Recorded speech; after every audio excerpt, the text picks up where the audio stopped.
Οκ. Έχω τρομπόνι, αλλά δεν θα παίξω.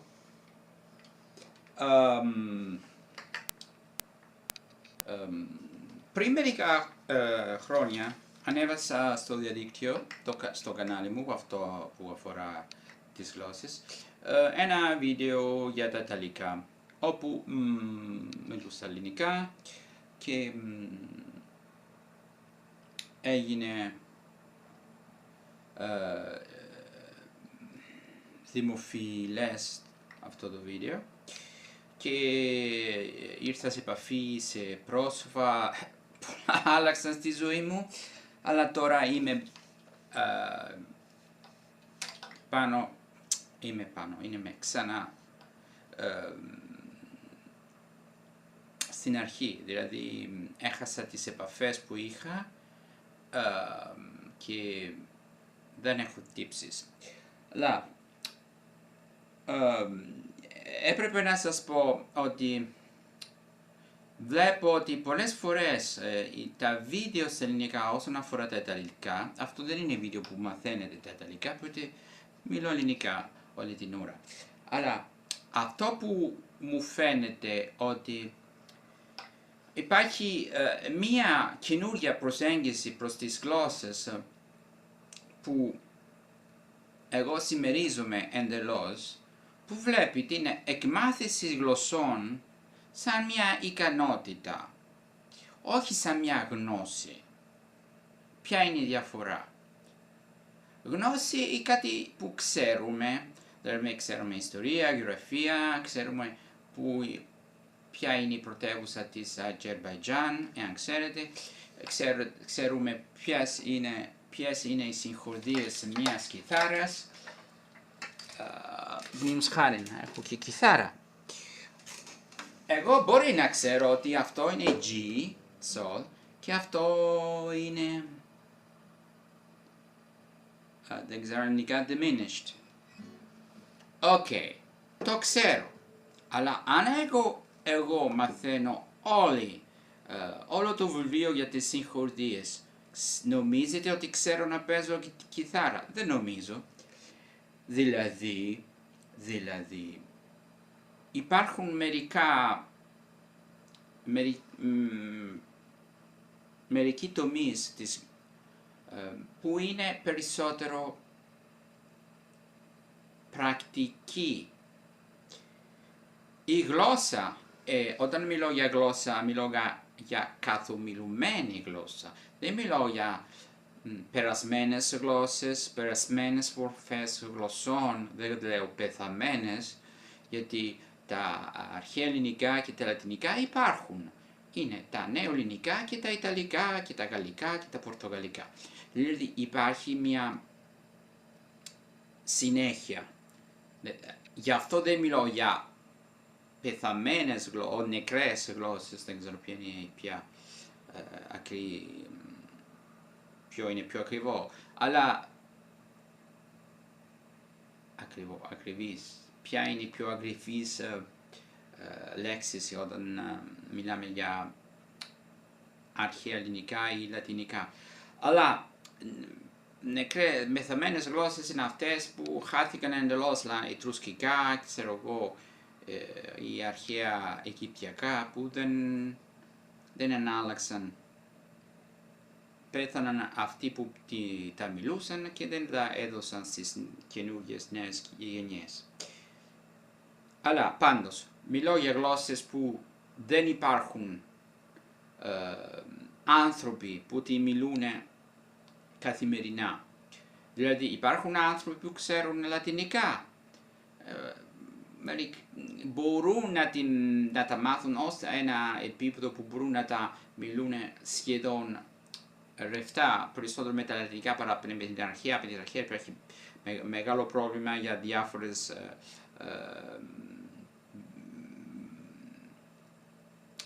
προφορές, και στα λατινικά έχουμε διάφορες προφορές, αλλά δεν είναι τόσο μεγάλη η διαφορά.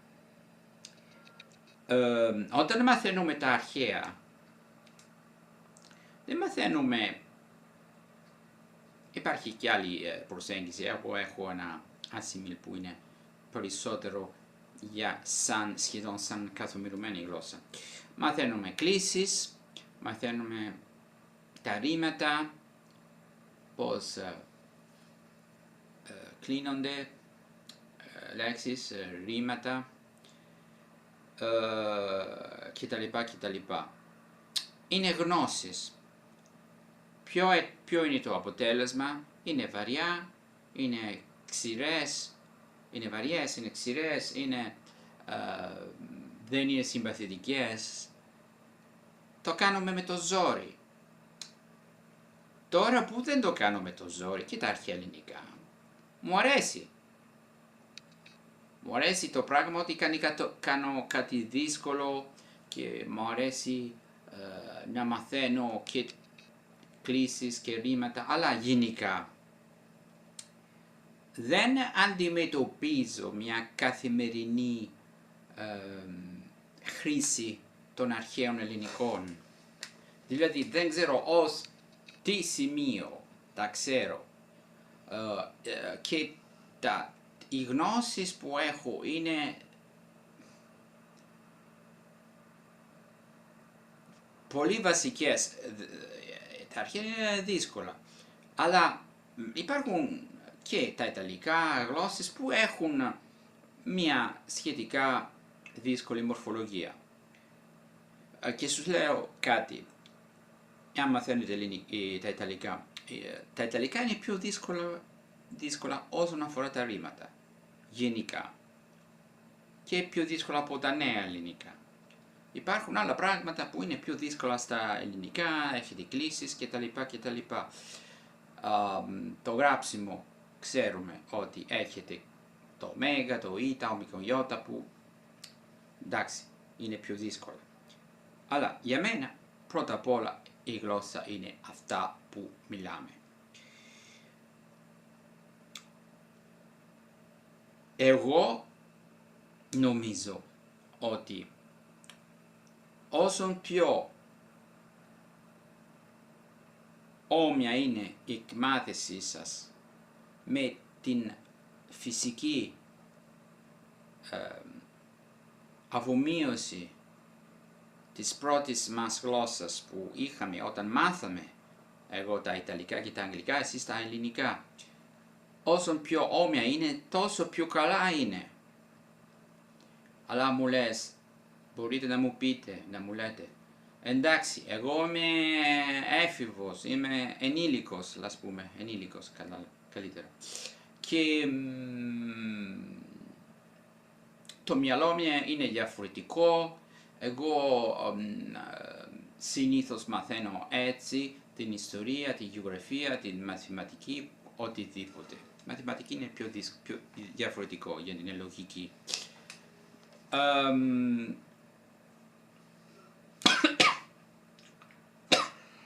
Αυτή είναι η μέθοδος μου. Μου αρέσει να διαβάζω. Συγγνώμη. Εντάξει.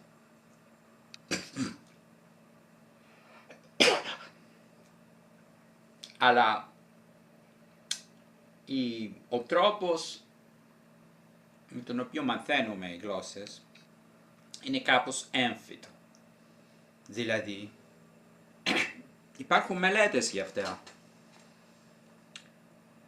Πρέπει να μαθαίνουμε, πρώτα απ' όλα,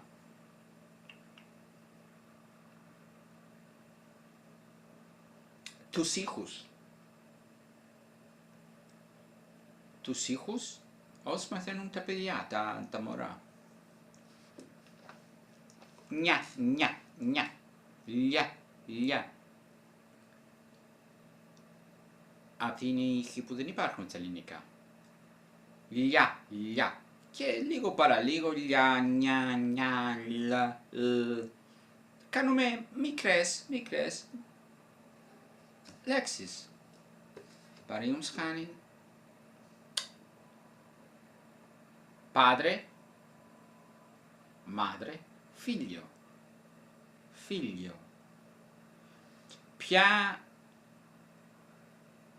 Τι είναι το κλειδί, το μυστήριο? Είναι το να ακούμε πριν διαβάσουμε.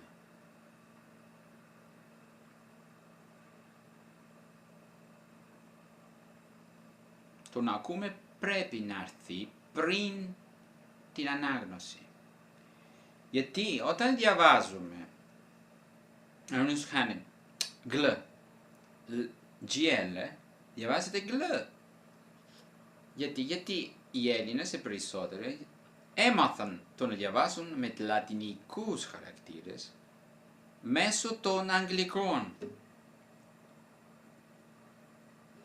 Τώρα όταν αρχίζεις και να προφέρεις άσχημα, λανθασμένα, είναι δύσκολο. Είναι καλύτερα να ακούς πολλές φορές και να μαθαίνεις και να καταλαβαίνεις και μετά αρχίζεις και προφέρεις τις πρώτες λέξεις. Ξέρω ότι είναι πιο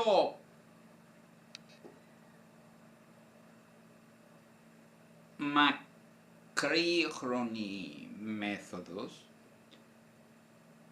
Συγγνώμη, για τα ελληνικά δεν είμαι άπτεστα γιατί σκέφτομαι και ιταλικά και αγγλικά. Αλλά με τον καιρό, αυτή είναι άλλη. Όταν δεν ξέρετε την ακριβή μετάφραση, κάνετε πιο απλά. Με τον καιρό ήθελα να πω in the long run, alla lunga. Με τον καιρό αυτή η διαδικασία δίνει καρπούς, παράγει περισσότερη άνεση. Αυτό που λέτε είναι πιο φυσικό. Δεν το σκέφτεστε, δεν το μεταφράζετε. Σου έρχεται αυθόρμητα. Όπως, μήνως χάνει, σου δίνω ένα παράδειγμα. Λες, αυτό είναι θεωρητικό, αλλά κάτσε ρε. Εγώ δεν είμαι Έλληνας και δεν ζω στην Ελλάδα. Πώς τα έμαθα? Μακριά ιστορία, αλλά η προσέγγιση μου ήταν το να χρησιμοποιώ ελληνικά καθημερινώς και να με διορθώνουν οι Έλληνες. Αυτό έγινε πριν και μετά τα ξέχασα, αλλά όχι εντελώς. Αλλά στη δεκαετία του 80, 84 με 85, 88, 9. Τότε δεν υπήρχε το διαδίκτυο και δεν μπορούσα να ακούσω πολλά σπίτι. Δεν είχε τίποτα. Ούτε ραδιόφωνο. Αλλά πρώτα απ' όλα ενδιαφερόμουν.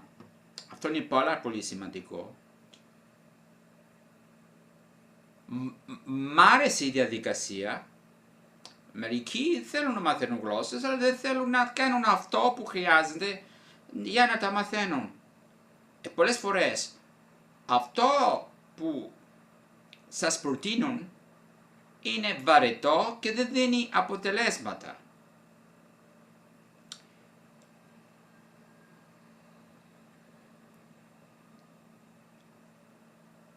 Πρέπει να ακούτε ένα επίπεδο γλώσσας για σας,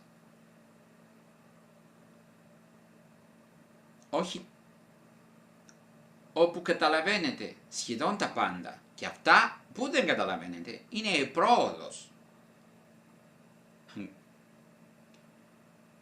Και είναι πάρα πολύ σημαντικό. Παραδείγματος χάρη, εγώ προσπαθώ να ακούω ελληνικά έστω για λίγο. 20 λεπτά, καμιά φορά βλέπω μια ολόκληρη ταινία, καθημερινώς. Φυσικά τα ελληνικά είναι μια γλώσσα που μαθαίνεις και διαβάζοντας, γιατί δεν υπάρχει μεγάλη διαφορά. Δηλαδή, αν ακούς, εντάξει, είναι πιο δύσκολο να το γράφεις. Μα αν είναι γραμμένο, ξέρεις, υπάρχουν και τόνοι, εντάξει. Η μουσικότητα, ο ρυθμός, αυτό το μαθαίνεις ακούγοντας πολλά. Όσον αφορά την προφορά, υπάρχουν τα δύο άκρη. Αυτοί που λένε εντάξει είσαι ξένος, δεν μπορείς να μιλάς σαν είναι η μητρική σου γλώσσα. Άλλοι που είναι, μιμούνται την ακριβή προφορά σε ένα επίπεδο που φαίνονται σχεδόν να είναι η μητρική τους γλώσσα. Και τα δύο είναι λανθασμένα. Πρώτα απ' όλα νομίζω ότι υπάρχουν λάθη στην προφορά που δεν δυσκολεύουν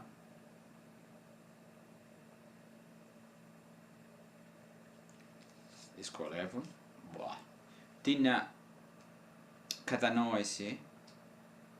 Δηλαδή, εγώ αν λέω άλλο ένα ή αν λέω ο άνθρωπος με το ιταλικό σίγμα, δεν είναι δύσκολο σίγουρα, με καταλαβαίνετε. Αν λέω δεν κάνω τίποτα, με καταλαβαίνετε, αλλά εγώ ίσως προφέρω άσχημα και ήθελα να πω δεν χάνω τίποτα. Αυτό είναι. Δηλαδή, υπάρχουν λάθη που δεν θα έπρεπε να είναι καθόλου, να υπάρχουν καθόλου. Συγγνώμη.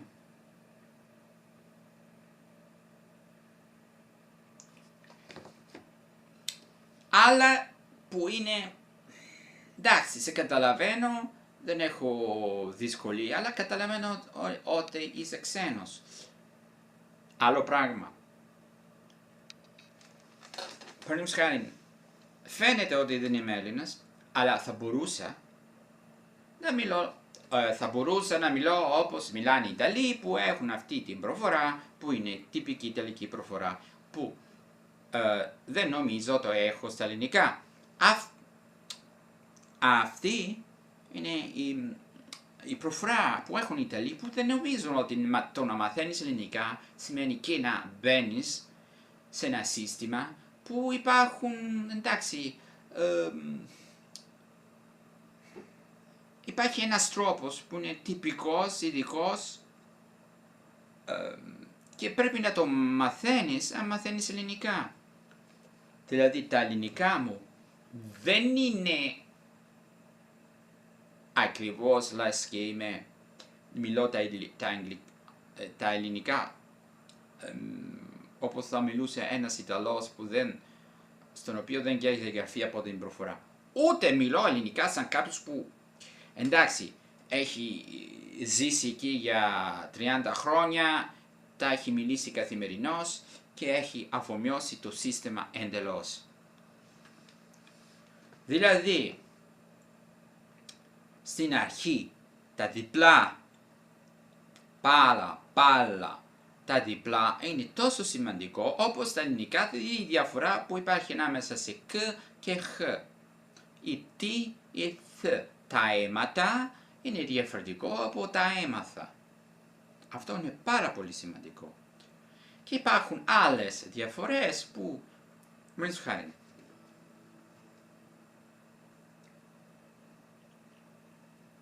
buono. Εντάξει, buono, τι είναι δύσκολο, buono. Όχι. Γιατί οι Έλληνες, όπως στη Νεάπολη, αλλά εγώ, χωρίζουν το ου από το ο. Στα Ιταλικά είναι μία συλλαβή. Buono. Δεν είναι buono. Cuore. Piano. Το πρώτο είναι το πιάνο, σιγά σιγά είναι το όργανο. Το δεύτερο είναι το ελληνικό πιάνο. Τι πιάνεις, το πιάνο, πιανοφόρτε. Εντάξει, αν θέλετε να μιλάτε πάρα πολύ καλά και μαθαίνετε πολλές γλώσσες, πολλές λέξεις, όλα τα ρήματα κτλ. Όλα πρέπει να είναι στο ίδιο επίπεδο. Αλλιώς φαίνεται πάρα πολύ παράξενο κάποιος που μιλάει πάρα πολύ καλά με τις σωστές λέξεις και έχει πολύ άσχημη προφορά. Και το αντίθετο. Να μιλάς σαν Ιταλός,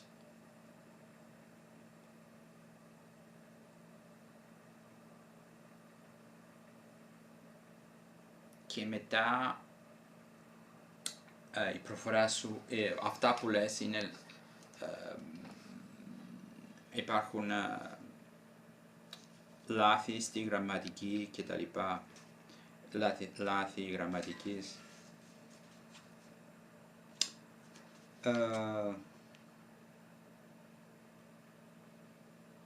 Συγγνώμη, έχω απορία.